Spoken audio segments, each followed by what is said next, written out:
And today we are expected to hear from his family. Governor Pritzker will be delivering his State of the State address in Springfield today. What he will focus on. And prices are going up for Bears season ticket holders. We're going to break out the calculator and tell you just how much.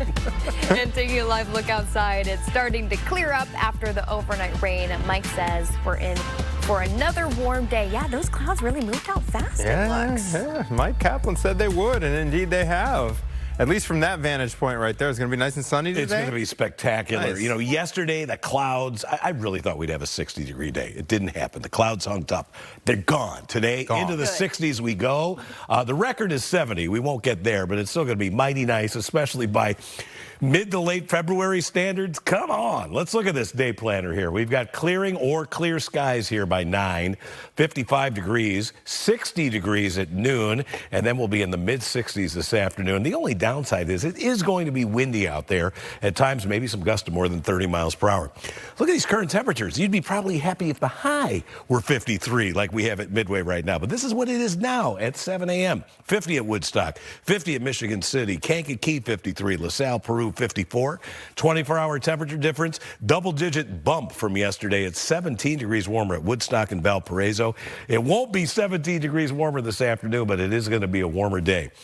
Winds gusting to 20 miles per hour plus at a few locations, including Midway of the 24-mile-an-hour wind. That's going to help drive those temperatures up into the 60s this afternoon.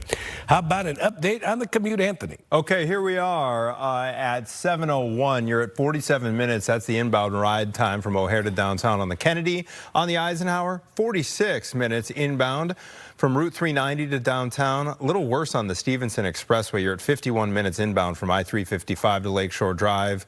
And in the red as well on the Dan Ryan, 95th to downtown is a 33-minute ride. A couple things I want to mention. First off, on the outbound side of the Stevenson Expressway, there's an accident on the right shoulder. A car went into a ditch about a half hour ago. So there's stop-and-go traffic on the outbound side of 55. And on the Metro, heads up if you use the North Central service. The train that was supposed to get into Union Station 7 minutes ago is operating about 15 to 25 minutes behind schedule. This is due to track construction. So go to that Ventra app and make sure your train is on time for you to use the North Central service line. Okay, it's 7:02. We are following some breaking news as well. A fire tore through an apartment building last night in Oak Park. As we take a look at some video when the flames were just pouring out of the top floor of that building onto the roof there. There are reports that that building had been evacuated due to other issues, so hopefully nobody was inside and no residents were hurt. We don't have confirmation yet on a cause or any injuries. We will update you as soon as we get more information into the newsroom. And we're still remembering Jesse Jackson this morning, as we're going to hear from his family for the first time since his passing. Yeah, Saquon is right outside the family home in Jackson Park Highlands. Say, when do we expect to hear from family members? Yeah, we're expecting something a little bit later this morning at around 9 o'clock. As you mentioned, this will be the first time we're actually hearing from his family, including his children, since his passing. So obviously we want to hear that conversation today, as they will be joined right outside of the home of the Reverend. Now, the Reverend Jackson, I want to show you this photo here of him and his family. He and his wife, who he married in 1962, had 5 children together during a time of civil unrest and the height of the civil rights movement. The Reverend is best known for his efforts to help people in marginalized communities, collecting over 35 honorary degrees over the years. He leaves behind his Rainbow Push Coalition, a national organization he founded back in 1996 that focuses on social justice and equality. He's also known for working alongside Dr. Martin Luther King Jr. and was with him the day he was assassinated. As we know, many tributes have been pouring in from people everywhere, but we heard from Marshall Hatch, who worked closely with the Reverend at Rainbow Push. Listen. He's an incredible mentor. I've traveled with him around the world literally over the last 26 years.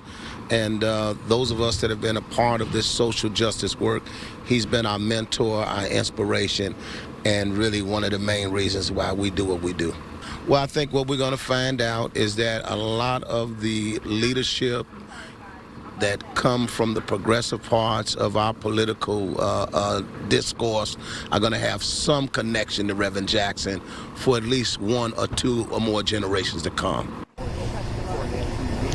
Cook County Sheriff Tom Dart also paying tribute overnight. He released a statement saying he is deeply saddened by Reverend Jesse Jackson's passing. He also talked about the work he did at the Cook County Jail, where he spent plenty of time with inmates, giving them hope. Fox Chicago has covered several of the Reverend's visits to the jail. This video here is actually from his last visit to the jail back in 2023 as part of his annual Christmas tradition, where he and his Rainbow Coalition would register eligible inmates to vote. Once again, we are expecting to hear from his family members at around 9 o'clock today. We'll bring you that conversation live at 9 o'clock on Fox Chicago. Guys? You know, Say, I'm curious, what's it like there this morning outside of the Jackson house? Yeah, I can tell you, this house is being very closely monitored right now by Chicago police. We've seen a few squad cars out here overnight into the morning. And then you can also see, too, these flowers that people have dropped off. And this is only growing, right? So you can see there's some balloons up, there's flowers up. This, of course, as people are reacting to the news of the Reverend's passing. And we expect this once again to grow throughout the day. All right, Say, thank you very much. We'll be checking back in throughout the morning. Other news, the search for Nancy Guthrie now entering day 18. And the glove recovered near Nancy's home, unfortunately, has come back with no match, no DNA match here. Investigators have been focusing on two critical pieces of evidence, the glove and the DNA found inside the home. But the Pima County Sheriff says both samples could not be identified in the FBI's national database. Other evidence being scrutinized include the backpack and the clothing that the suspect was seen wearing on the doorbell camera footage. Investigators are working with Walmart as well to see who may have purchased that bag and purchased that jacket. The sheriff says his team is dedicated to bringing Nancy home. We're looking at to try to find this individual, whether it be DNA, whether it be that Ring camera video, whether it be evidence at a Walmart that might lead us to somebody. What I do know is we won't quit. We're going to keep after you. We will find you, and we'll find Nancy. At this time, investigators say there is no evidence suggesting that Guthrie was taken out of the country. Governor Pritzker will deliver his State of the State and budget address today. He's expected to outline a plan to deal with the limited revenue growth along with federal funding issues.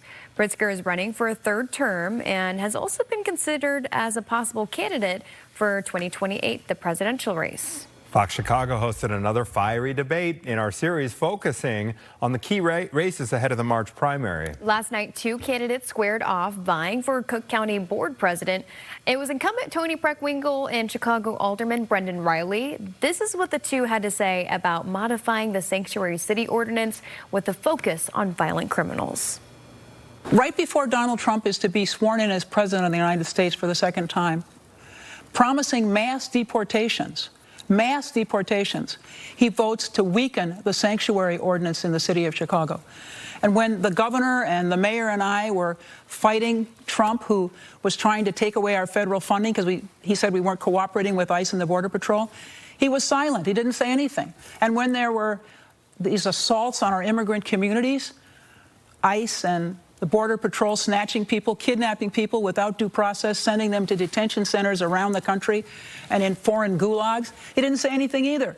He has not spoken out against the atrocities that the Trump administration has committed. Whether you're here lawfully or not, we don't want violent felons. We're talking about murderers, rapists, gangbangers, child sex offenders. The legislation that I supported was very, very narrowly crafted. This was not a blanket cooperate with ICE package. It was very, very narrowly focused on violent felons. And regardless of your status, we don't want those individuals in our communities. They're hurting people. They're hurting humans. There are victims to their crimes. And so that's the important distinction to make there. All right, tune in tonight at 6 for another debate. We're going to hear from current Cook County Assessor Fritz Kagi and his challenger, Pat Hines. All right, coming out of our western burbs, the village president of Oak Brook confirms ICE is operating out of one of its office spaces along 22nd Street. Checking in with Brian Jackson now here in studio with the very latest. Brian? Lawrence Herman says this is the same exact building where Lewis University leases space for its students. Village leaders say that the university has moved some of their classes online out of an abundance of caution. Village leaders say as long as ICE continues to use the office space for administrative purposes, it will be allowed to stay. I understand there are a lot of heightened emotions around ICE. As I said, we're a municipality. We're focused on doing what we can control, which is providing, public services and running our village. We don't get involved in matters outside of our borders. We don't think it's appropriate for us to do so. They are operating there lawfully. I can't control what they do. They're a lawful user of the property.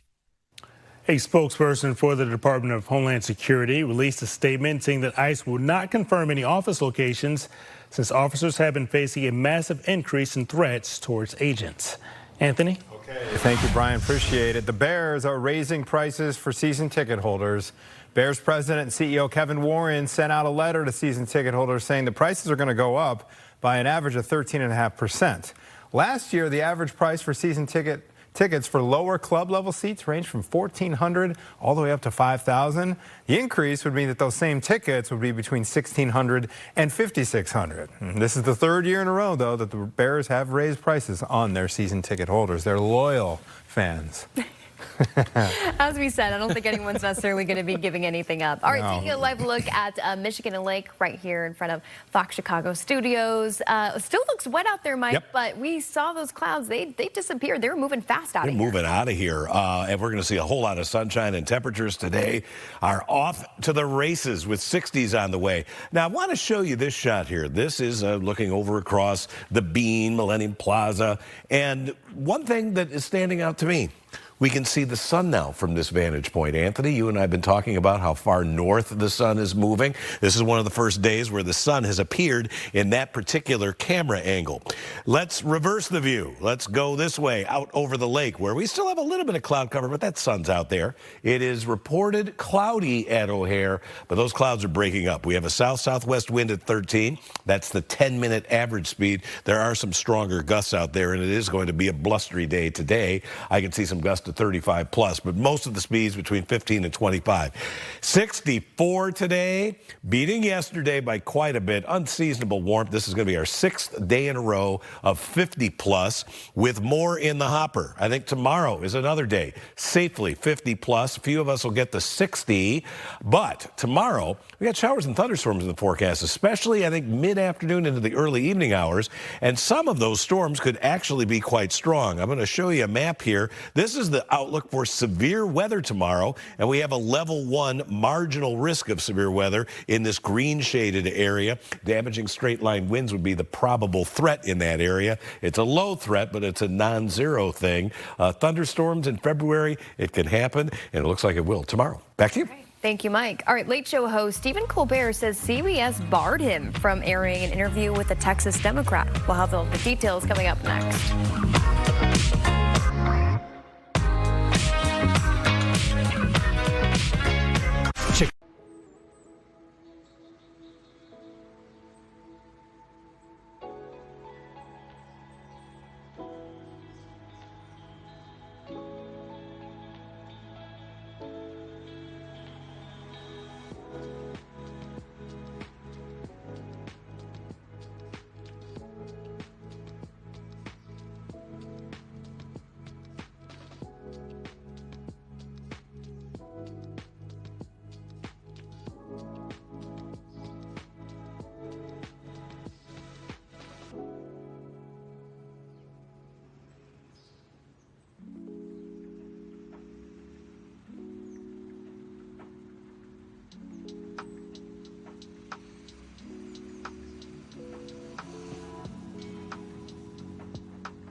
Aura. Welcome back. Taking a look at some of the top stories we're following for you this Wednesday morning. We are expecting to hear from the family of Reverend Jesse Jackson today. They'll be speaking around 9 this morning outside the family's home.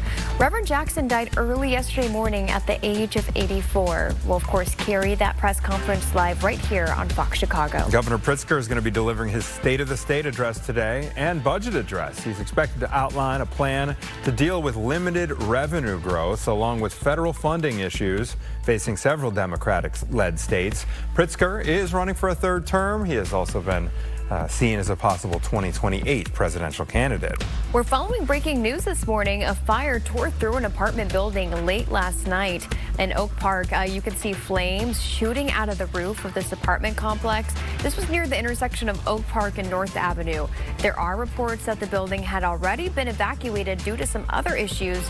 No word on any cause or injuries. All right, Democrats have made a counteroffer to end the partial government shutdown impacting the Department of Homeland Security. Unfortunately, we don't have the specifics on what that offer entailed, which was apparently sent to the White House and to Republicans. Democrats, though, have publicly been demanding an overhaul of immigration enforcement, including measures like requiring judicial warrants in order to enter private property, mandatory body cameras, and restricting federal agents' use of masks and those roving patrols as well. Funding for DHS lapsed on Saturday, but there is still money to fund the department, at least for the time being, with Congress on recess until the 23rd of February. Facebook founder Mark Zuckerberg is set to testify later today in a landmark social media trial. The Meta CEO is facing claims his company designs its platforms to be addictive to kids. The lawsuit is one of more than 1,500 similar cases, and this is the first to go to trial. YouTube is facing some similar accusations. The outcome could determine whether Meta faces billions in damages and is forced to change core features on its platforms. Late Show host Stephen Colbert claims CBS barred him from interviewing a Democratic Senate candidate on air. This is amid the recent crackdown by the FCC. Colbert said a CBS lawyers told his show, quote, in no uncertain terms, he could not interview Texas Senate candidate James Tallarico on his show. Tallarico's recent appearance on ABC's The View triggered an FCC probe. Broadcast networks have long been required to give equal time to political candidates, but that rule has not traditionally applied to talk shows. I think we saw a statement from the corporate executives at CBS. And I don't think it did anything to assuage the concerns that they were pressured by the most powerful man in the country to change their broadcast. Colbert has since posted the Tallarico interview on his show's YouTube page, which is beyond the FCC's purview. There is a bombshell investigation surrounding the Major League Baseball Players Association. Tony Clark, the executive director of that association, has resigned. ESPN says his resignation comes after an internal investigation uncovered an inappropriate relationship between Clark and his sister-in-law. She was hired by the union back in 2023. The probe came in the wake of an active federal investigation into the union's finances, and this all comes as the current collective bargaining agreement is set to expire December 1st, with many anticipating a work stoppage. So we'll continue to follow developments there.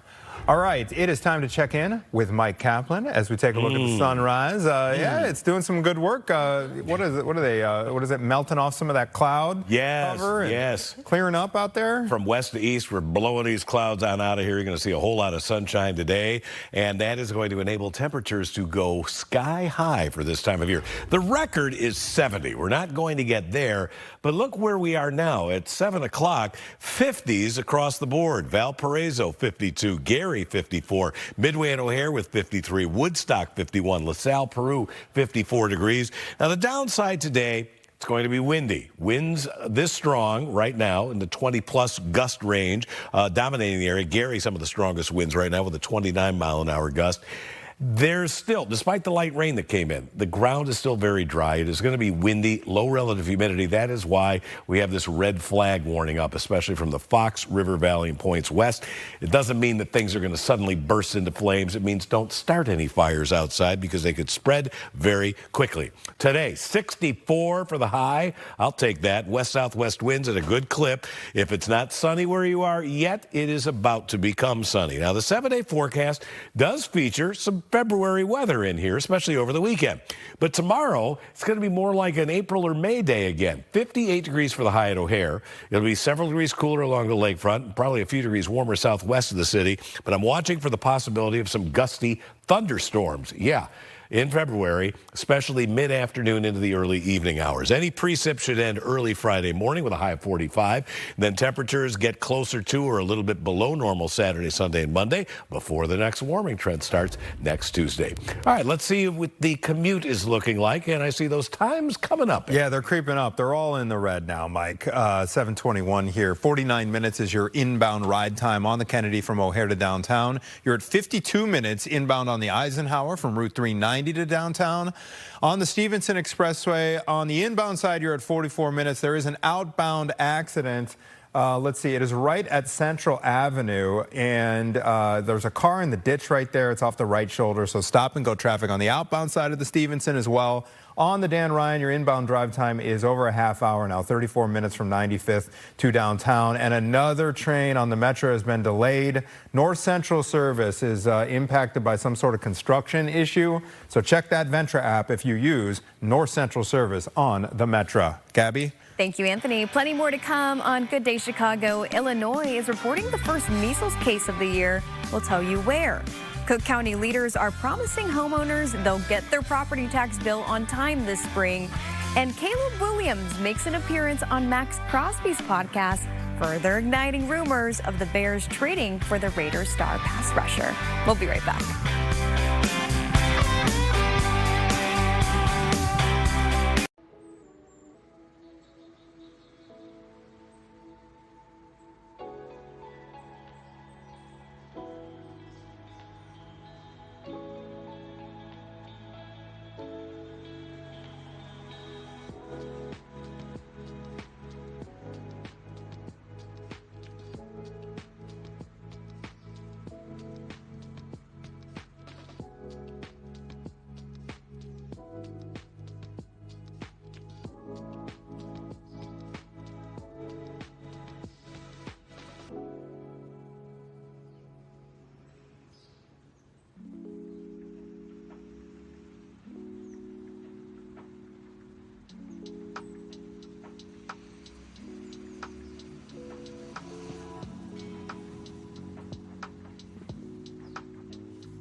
today. All right, this week marked 23 years since the tragedy at E2 nightclub where 21 people were killed in a stampede. In the early morning hours, February 17th, 2003, a security guard had used pepper spray to break up a fight, and then fear quickly spread through the club with patrons worried it was some sort of gas attack. Hundreds of people rushed toward the exit all at once, falling down the stairs, the narrow staircase. It was a steep staircase. They landed on top of one another and became trapped. The club, which was marred by building violations, shouldn't have been open to begin with. And families who lost loved ones says it's a pain they will carry forever. Anytime there's tragic or any death in your life, it is hard to just let go. In reality, you're going to think about them as the years go along, and I always do. The former club was demolished back in December of 2024 after months of back and forth between the building's owner and the city's Landmarks Commission. The state is reporting its first measles case of 2026. It's in far south Illinois. State health officials say the case was downstate in the town of Collinsville. That's just east of St. Louis. Last year, the state saw 14 cases during its peak. Other parts of the country, though, they've been dealing with much higher numbers. Health officials do say that the best way to prevent measles is to get vaccinated. The Bears have been linked as a possible trade partner with the Raiders for star defensive end Max Crosby. Those rumors intensified when Caleb Williams was a guest on Crosby's podcast. Both Williams and Crosby talked about how things have been different after their rookie seasons in the NFL.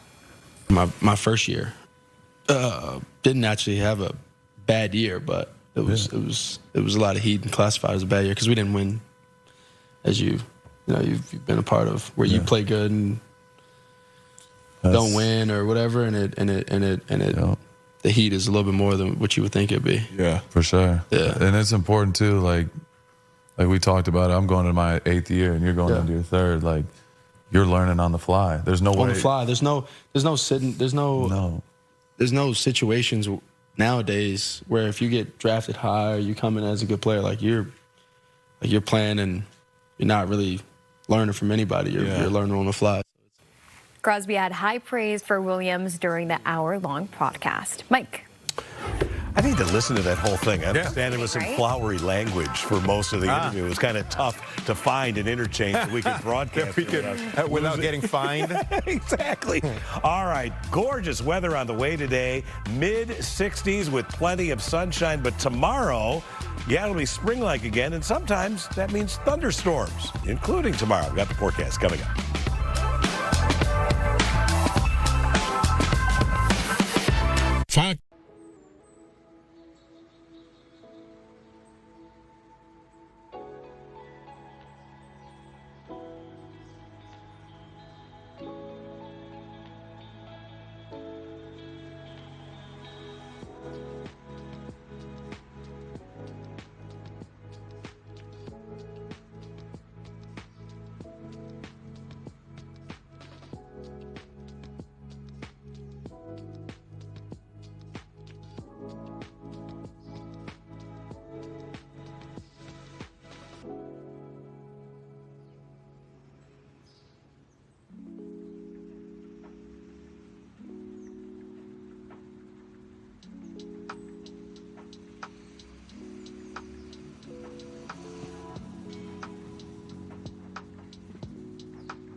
getwindonation.com. The time is now 7:30. This morning, the family of Reverend Jesse Jackson will speak for the first time since his passing. Plus, new details in a story we broke for you this morning. What fire crews are now revealing about their investigation into a fire that broke out in an apartment building in Oak Park. First, a look back at a tragedy that changed how music venues operate in Chicago. Families affected by the E2 nightclub tragedy, they came together on Tuesday to honor their loved ones who never returned home. 21 people were killed during the crowd crush. Casey Cronus shows us how they're being remembered. With the building no longer here, the site of the former club looks very different today, but the grief will never go away. Anytime there's tragic or any death in your life, it is hard to just let go. In reality, you're going to think about them as the years go along. And I always do. It's been 23 years since confusion and panic set in during a night out on Motor Row. Pain that Demetra Carwell's mom, Mary, will carry forever, and heartache that will stay with Lanisha Crawford, Demetra's young daughter. I still get sad a lot. It's a lot of questions I like to ask her and get to know, but I have aunties and uncles and everybody and big family, so I get a lot of my answers from like bonding and sharing moments with them. The night of the tragedy, like other families, Mary was up waiting for her daughter to return home from the E2 nightclub when she found out on the news that something had gone terribly wrong. In the early morning hours of February 17, 2003, a security guard had used pepper spray to break up a fight, but fear quickly spread through the club, with patrons worried it was a gas attack. Hundreds of people rushed toward the exit, falling down the steep, narrow staircase, landing on top of each other and becoming trapped. The club, marred by building violations, shouldn't have been open to begin with. She was so much of a person that loved life, loved people, outgoing, so understanding. On this tragic anniversary, Mary is experiencing another wave of emotion after learning of Reverend Jesse Jackson's death. He took her from hospital to hospital that morning, looking for her daughter. Oh my God, I was so thankful because he stood by my side and stayed there with me until we found her. And that was a blessing for him to do that. He didn't have to do that.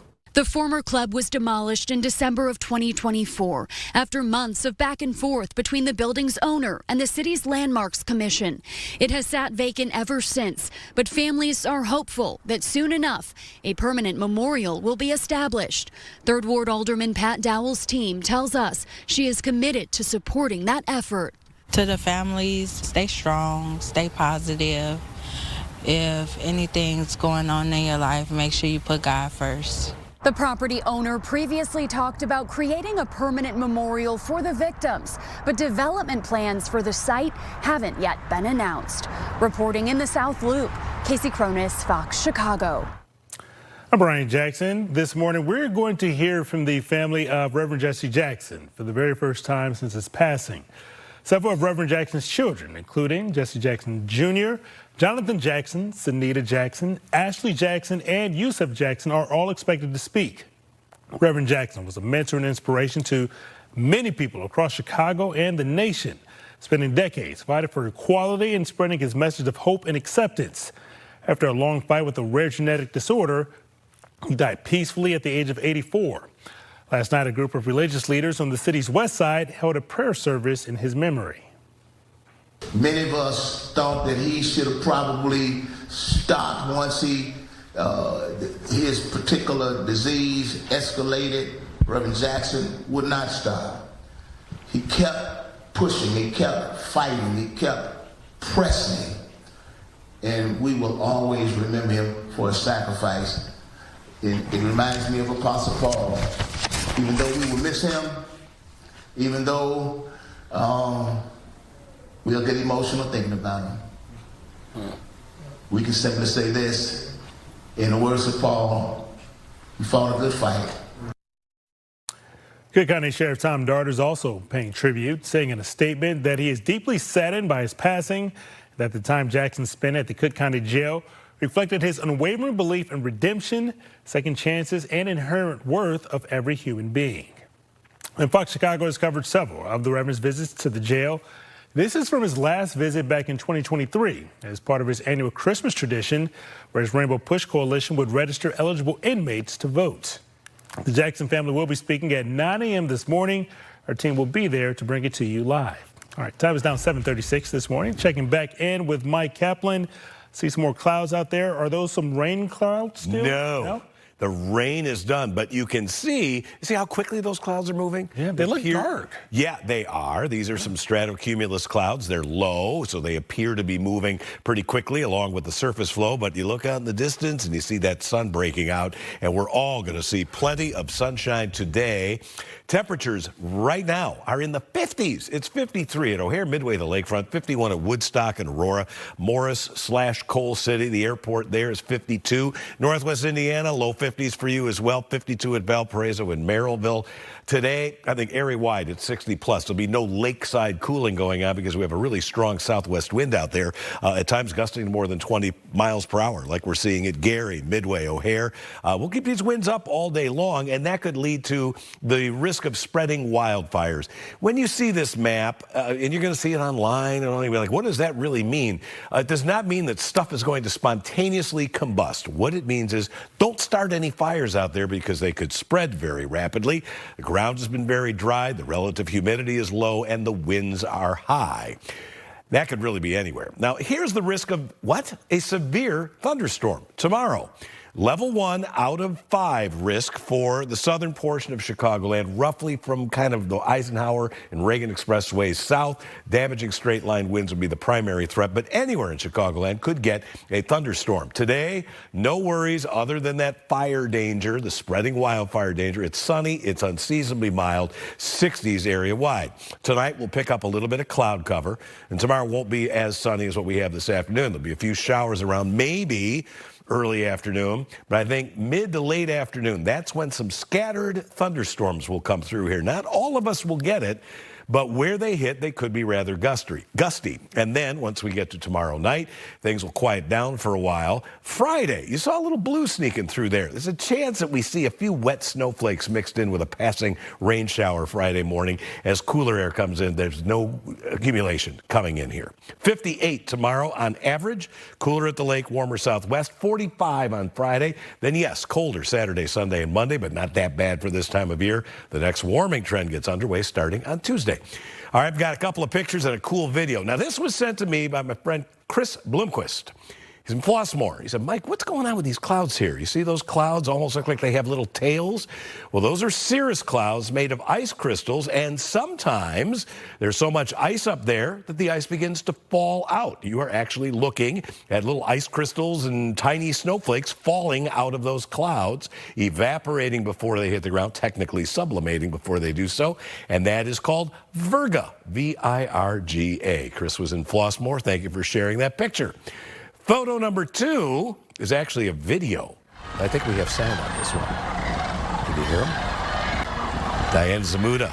She's looking at Wheatfield, Indiana, where the Sandhill cranes are out in big numbers, hanging out there at the NIPSCO plant.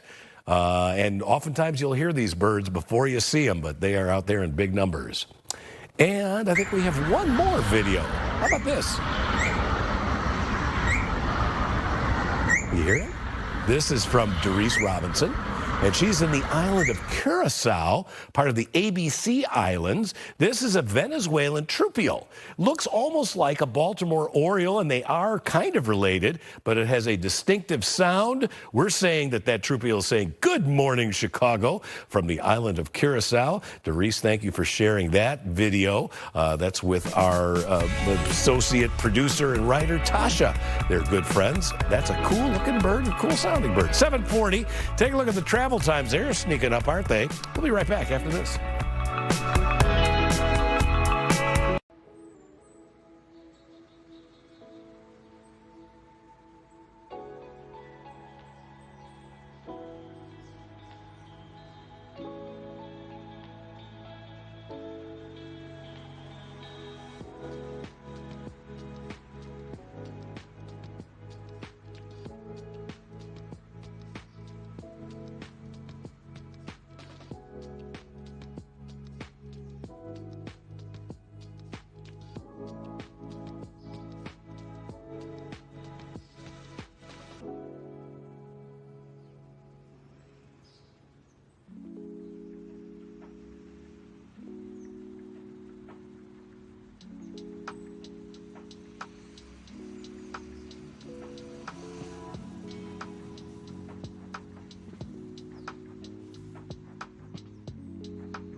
responsible for the content of this ad.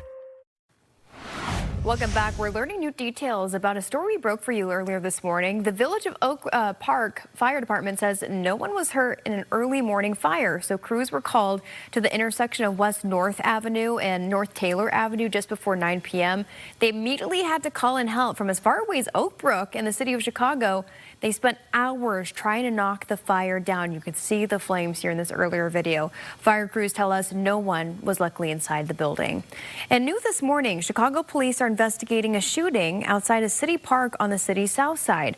Officers were called to East 37th Street and South Cottage Grove Avenue. That's in the Douglas area. It was around 10 p.m. That's right by Ellis Samuel Park. When they got there, police found a person who had been shot multiple times. They're still searching for the shooter. The Oak Brook Village president says ICE is operating out of one of its office spaces on 22nd Street. Lawrence Herman says it's the same building where Lewis University leases space for its students. Village leaders say the university has moved some of its classes online out of an abundance of caution. They say as long as ICE is using the office space for administrative purposes only, that it will be allowed to stay. I understand there are a lot of heightened emotions around ICE. As I said, we're a municipality. We're focused on doing what we can control, which is providing, public services and running our village. We don't get involved in matters outside of our borders. We don't think it's appropriate for us to do so.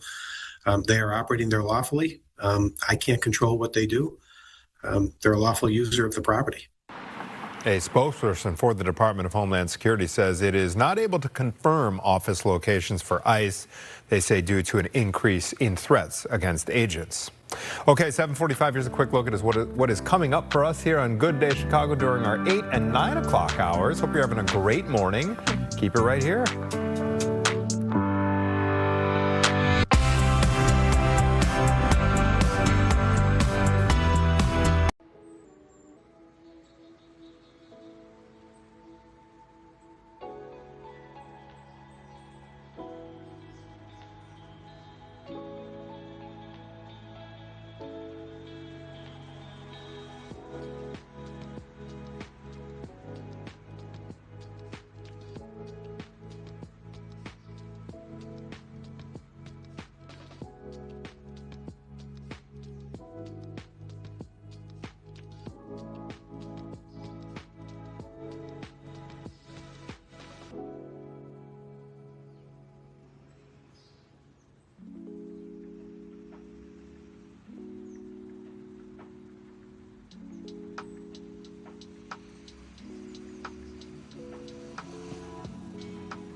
Time is now 7:48. Here are some of the top stories we're following this morning. This morning, we are going to hear from the family of Reverend Jesse Jackson for the first time since his passing. Jackson had been battling a neurodegenerative disorder for more than a decade. And after a long, hard fight, he is said to have died peacefully early yesterday morning, surrounded by family at the age of 84. His family is scheduled to speak at 9 a.m. We do have a crew right outside the family home on the south side. We're going to be bringing that to you live. The Village of Oak Park Fire Department says no one was hurt in an early morning fire. Crews were called to the intersection of West North Avenue and North Taylor Avenue just before 9 p.m.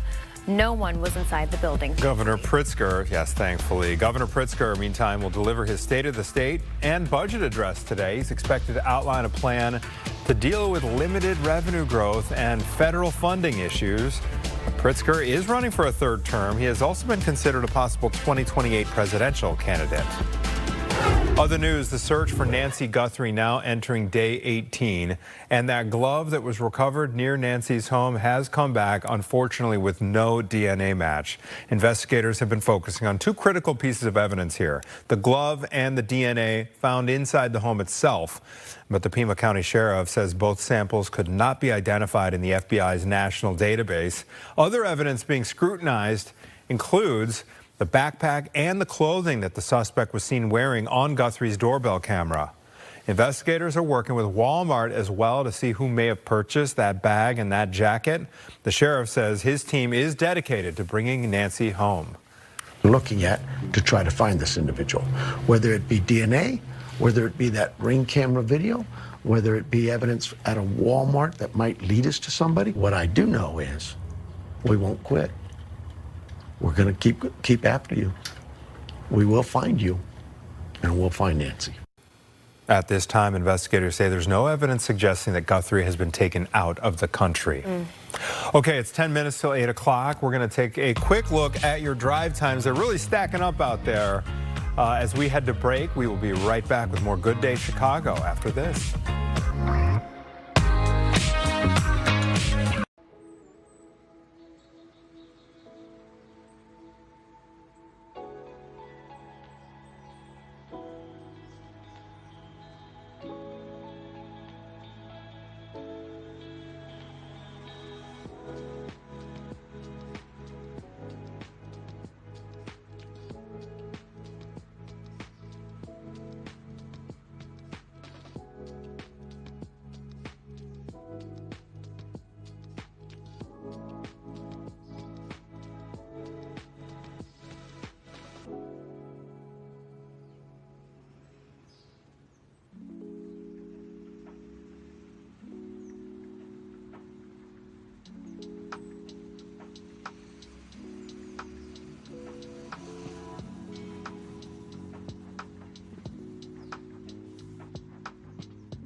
hard as you do.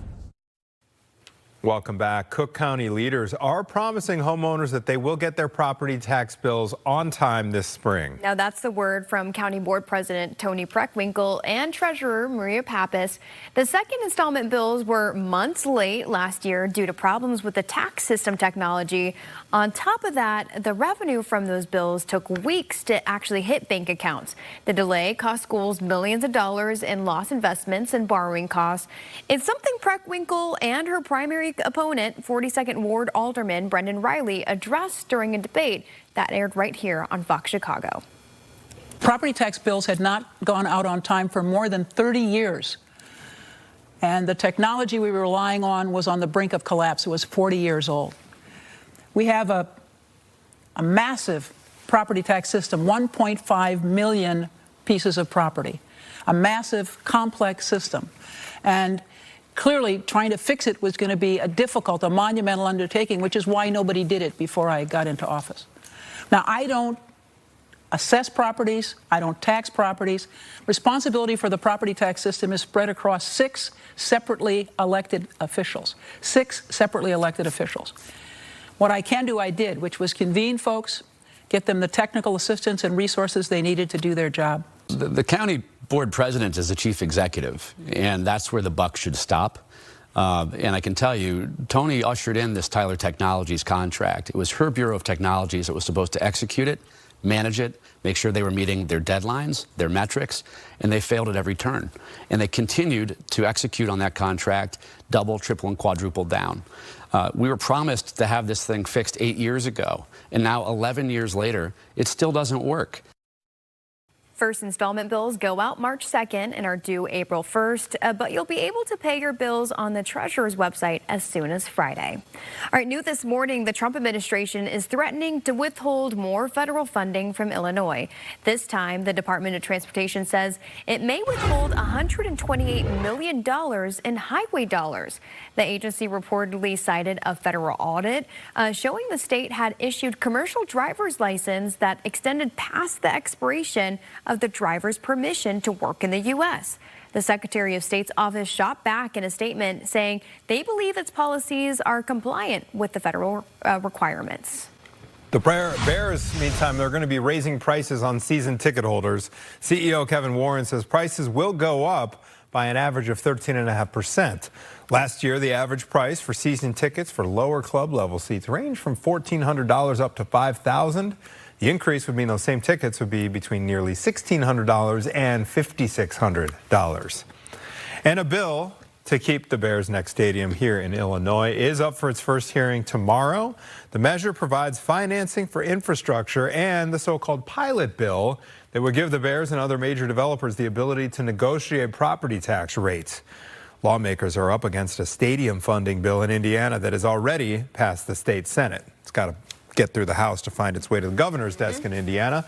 We'll obviously follow any developments there. All right, it's almost 8 o'clock here on your Wednesday morning. Plenty more to get to on Good Day Chicago over the next couple hours, so keep it right here.